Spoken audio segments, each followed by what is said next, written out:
नमस्कार दोस्तों। आज की कहानी है जब एक नाई बनने चला पंडित। एक गांव में एक पंडित जी और एक नाई रहते थे। एक दिन पंडित जी अपने मंदिर में पूजा कर रहे थे कि तभी उधर से नाई आता है और पंडित जी से कहता है, पंडित जी सुनिए, मुझे आपसे एक बात कहनी थी। पंडित जी कहते हैं, हाँ बोलो, क्या बोलना है। नाई कहता है, देखिए पंडित जी, इतने साल से आपके साथ रहकर मैंने पूजा पाठ मंत्र उच्चारण और यज्ञ करना तो सीख ही लिया है। आपके ज्यादा से ज्यादा काम तो मैं ही करता हूँ। आपकी सारी जिम्मेदारी मुझ पर ही है। फिर भी सब लोग आपका ही मान सम्मान करते हैं और मुझे नाई का लड़का बोलकर मेरा मजाक उड़ाते हैं। पंडित जी कहते हैं, हाँ वह तो मैं समझ गया हूँ, पर है तो तू नाई का बेटा ही। नाई कहता है, मैं क्या कहता हूँ पंडित जी कि मैं किसी दूसरे गांव में चला जाता हूँ, वहाँ पूजा अर्चना करूँगा और मान सम्मान पाऊंगा। फिर पंडित जी कहते हैं, क्या कहा, तू नाई का बेटा पंडित बनकर पूजा करेगा। फिर नाई बोलता है, इसमें नहीं करने वाली कौन सी बात है। पूजा करूँगा तो 2 पैसे की आमदनी होगी। आप ब्राह्मण हैं और मैं नाई, बस इतना ही तो फर्क है। अब मैं चलता हूँ। फिर नाई एक झोला लेकर चल देता है दूर किसी गांव के लिए। फिर रास्ते में अपने आप से बातें करते हुए जाता है कि मेरा सब मजाक उड़ाते हैं, सब कुछ तो मुझे आता है, मंत्र उच्चारण भी आता है, पूजा अर्चना भी अच्छे से कर लेता हूँ, फिर भी सब लोग मुझे नाई का बेटा ही बोलते हैं। यह लोग मुझे बहुत सालों से जानते हैं, इसलिए ऐसा कहते हैं। जीवन भर मुझे पंडित जी का नौकर बनकर रहना पड़ेगा। नए गांव में चला जाऊंगा तो सब लोगों को दिखा दूंगा कि मैं कैसे बुद्धि लगाकर धन और मान दोनों कमा सकता हूँ। वह सोचता है कि अब मैं बहुत दूर चलकर आ चुका हूँ, अब मुझे थोड़ी देर आराम कर लेना चाहिए। फिर उसे एक घर दिखाई देता है।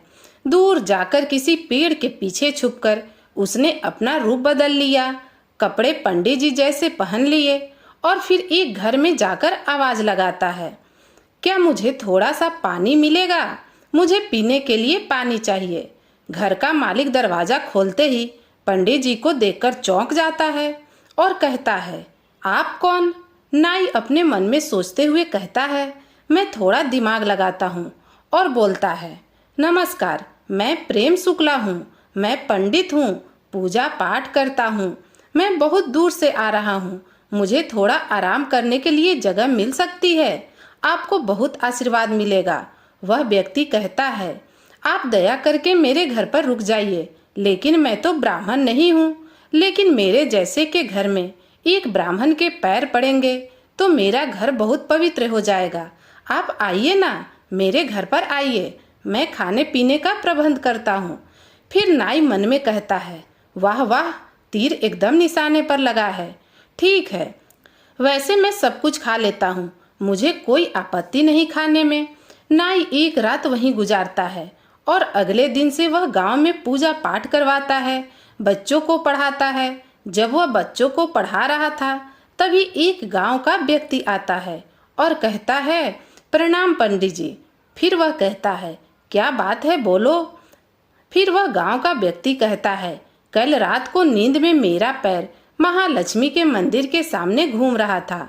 मैं जैसे ही हड़बड़ाकर उठा तो माँ लक्ष्मी का कलश मेरे पैर से गिर गया। मेरी पत्नी कहती है कि जरूर मुझसे कोई पाप हुआ है। अब प्रेमा नाई मन में सोचता है और कहता है, यह तो बहुत मूर्ख व्यक्ति है। वह कहता है, हाँ हाँ, तुमसे पाप हुआ है, इसको बोलते हैं महापाप, इसको बोलते हैं हाथ की लक्ष्मी को पांव दिखाना। यज्ञ करना होगा महालक्ष्मी का। दाल चावल आलू फल यह सब कुछ तुम रुपए दे, दाल चावल आलू फल यह सबके साथ कुछ रुपए देकर महालक्ष्मी को भोग चढ़ाना होगा। महालक्ष्मी से तुम्हारे लिए माफी मांगूंगा। फिर वह गांव का व्यक्ति कहता है, ठीक है पंडित जी, पंडित जी मैं सब देकर जाऊंगा। अगले दिन सुबह गांव के 2 लोग आते हैं और प्रेमा नाई से कहते हैं, प्रणाम पंडित जी, आपसे कुछ बात करनी है। बात यह है कि हमारी एक बेटी है और उसका नाम सुंदरी है। प्रेमा नाई कहता है, हाँ हाँ समझ गया। उसके बाद दरअसल मेरी बेटी काली है और उम्र बढ़ती जा रही है, उसकी शादी हो नहीं रही। आप तो पंडित ब्राह्मण हैं, आप मेरी बेटी से शादी कर लें तो बहुत अच्छा होगा। वह व्यक्ति कहता है तो नाई मन ही मन सोचता है, वाह मेरा नसीब तो खुल गया, मेरी तो लॉटरी लग गई। मुझे ब्राह्मण समझकर अपनी बेटी की शादी मुझसे करना चाहता है। फिर वह कहता है, यह क्या, ऐसा कभी होता है? मेरे पास तो मेरा खुद का घर भी नहीं, मैं तो दूसरे के यहाँ रहता हूँ। फिर वह लोग कहते हैं, मेरे पास मेरा खुद का 2 माले का घर है, वह सब मैं आपको दे दूंगा, मेरी बेटी से शादी कर लो। प्रेमा नाई कहता है, देखिए काली लड़की के साथ शादी करना वैसे तो मेरी कोई इच्छा नहीं, लेकिन आप लोग कन्या वाले हैं और आप लोग ऐसा बोल रहे हैं तो ठीक है, आप लोग शादी की व्यवस्था कीजिए।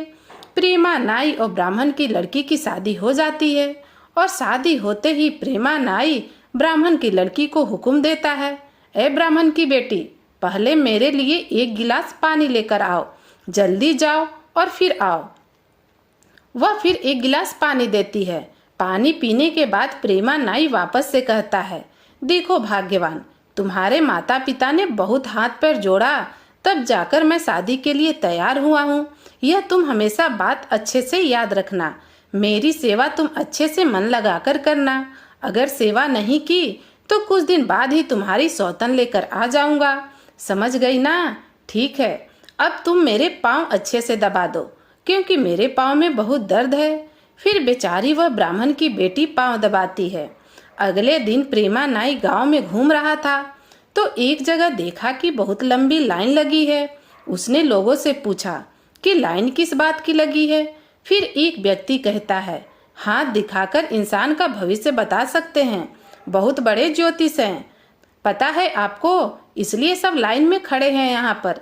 प्रेमा नाई कहता है कि मैं भी अपना हाथ एक बार दिखा ही देता हूँ, अगर पहले से सब कुछ पता रहे तो उसमें बुराई किस बात की है। वह भी लाइन में लग जाता है।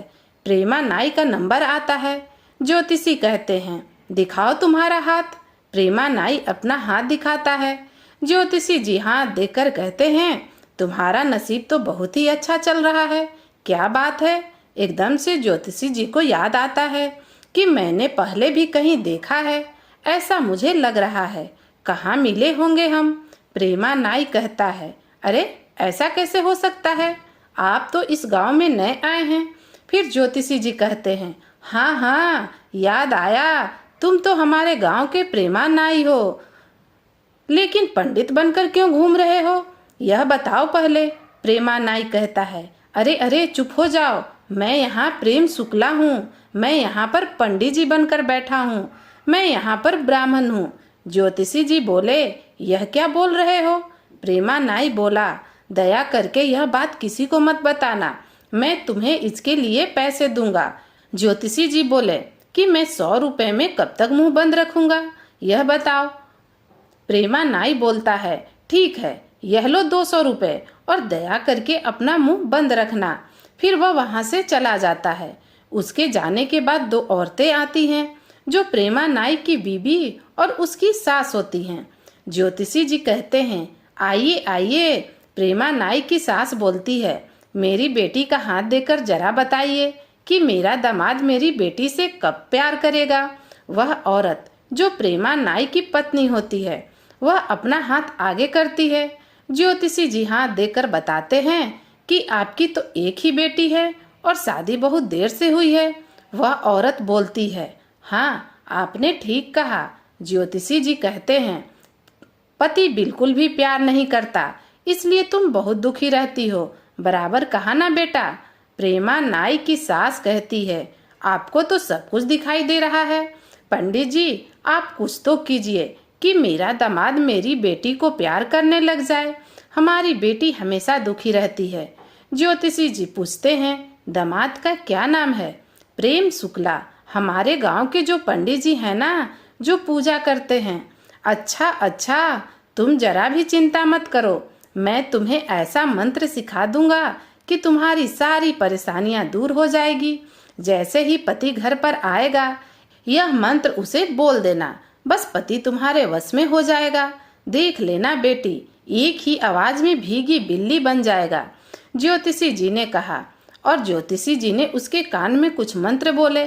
फिर वह घर वापसी चली आई। प्रेमा नाई तब चारपाई पर लेटा हुआ था और बोला, ए ब्राह्मण की बेटी, चाय नाश्ते का प्रबंध करो, अभी लाती हूँ।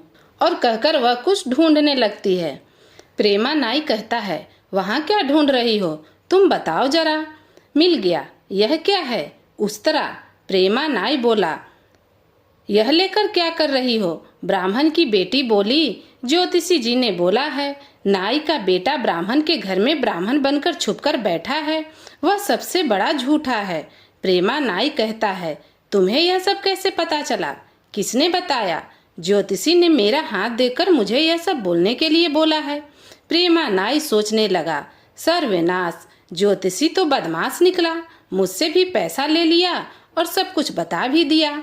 वह जो भी बोला, लेकिन तुम किसी को बताई तो याद रखना, मैं तुम्हें नहीं छोड़ूंगा, तुम्हें ऐसा मारूंगा कि जिंदगी भर याद रखोगी। वह रोने लगी और बोली, क्या आप मुझे मारोगे? मैं फिर बोलूंगी। ज्योतिषी ने बोला, नाई का बेटा ब्राह्मण के घर ब्राह्मण बनकर छुपकर बैठा है, वह सबसे बड़ा झूठा है। मैं बोल दूंगी सबको, मैं बोल दूंगी। प्रेमा नाई बोला, अरे चुप हो जा, गांव के लोग जान जाएंगे तो मुझे मारेंगे, मेरे हाथ पैर तोड़ देंगे।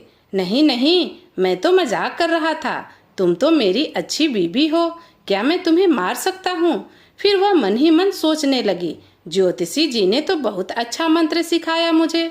फिर वह कहती है, ए सुनो जरा, पूरा दिन मैंने बहुत काम किया, अब मैं थोड़ा आराम करूंगी।